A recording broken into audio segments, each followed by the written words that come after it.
ভাইয়া একটা কাজ নেন না। জানি আমি কি করব?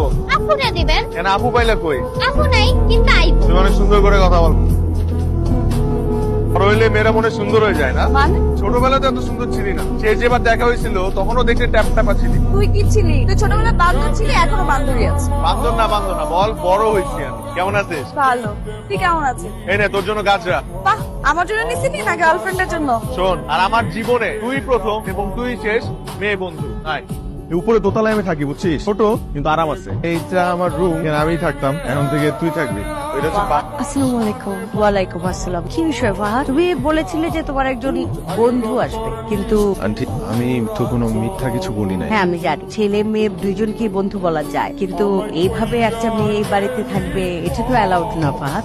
ও আমার বন্ধুর মতো, মানে ছোটবেলা থেকে আমরা একসাথে বড় হয়েছি। ও ঢাকার বাইরে থাকে, ঢাকায় ওর কোনো আত্মীয় নাই। তো একটা মেয়ে মানুষ একা একটা হোটেলে গিয়ে উঠবে, এর জন্য চিন্তা করতেছিলাম এখানে নিয়ে আসি। আর আপনাদের কথাও বলছি যে আপনারা খুব ভালো। না সেটা দেখতে ভালো লাগবে না, কিন্তু এটাও তো দেখতে ভালো লাগবে না। আন্টি, আপনি ওর মায়ের মতো, খুব স্বাভাবিক আপনি সচেতন ভাবে এমন কথাই বলবেন। অবিবাহিত ভাবে একটা ছেলে একটা মেয়ে যদি পাশাপাশি থাকে, মানুষজন তখন প্রশ্ন তুলবেই, কথা বলবেই। আন্টি, আমরা সম্পর্কে খালাতো ভাই বোন হলেও ছোটবেলা থেকে আমাদের সম্পর্কে একদম বন্ধুর মতো। আন্টি, আপনি আপনার মেয়ে মনে করে যদি আপনার বাসায় আমাকে এটা থাকার জায়গা দিতে পারেন, আমি প্রমিস করছি আমি একটা চাকরি পাওয়ার সাথে সাথে এখান থেকে চলে যাব। মেয়ের মতো বলেছো, থাকো। ওরে এসে গেছে, বস না, জায়গা কি নাও, ধরো। কিন্তু বসবো কোথায়? এটা কার বিছানা? রুমটা আসলে কার? মানে তুই আমার বাসায় আসছিস না আমি তোর বাসায় আসছি?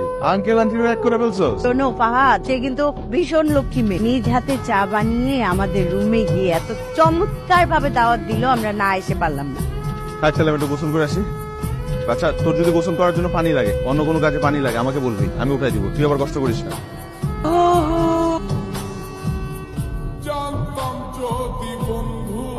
তুই আসার পর থেকে জীবনে শুধু সুবিধা আর সুবিধা। তাহলে বল, বিয়ে করে ঘরে যখন বউ আনবি তখন কত সুবিধা থাকবে, তখন তো তোর জীবন সুবিধাময় থেকে স্বর্গময় হয়ে যাবে। বিয়ে করতে হবে কেন? তুই আসিস না, তোর দিতে হবে না? তাই না? যখন ঘরে বউ আসবে না তখন এগুলোর সমস্ত বিচার আমি দিব।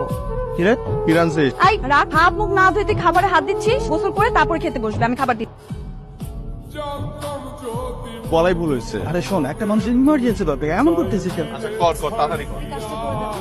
আপনি কেন বুঝতে পারছেন এটা সম্ভব না? আপনার এই উইক রানিং, কিন্তু আমি তো চাই এটা না করলে আমি আসলে সম্ভব না আমার ক্ষেত্রে। আপনি একটু যেভাবে চাইলে তো হবে না, আপনি গার্জিয়ান নিয়ে আসেন, বন্ড দিন, তাহলে আমি করে দেবো। কিন্তু আমি কিভাবে এটা করবো? আমি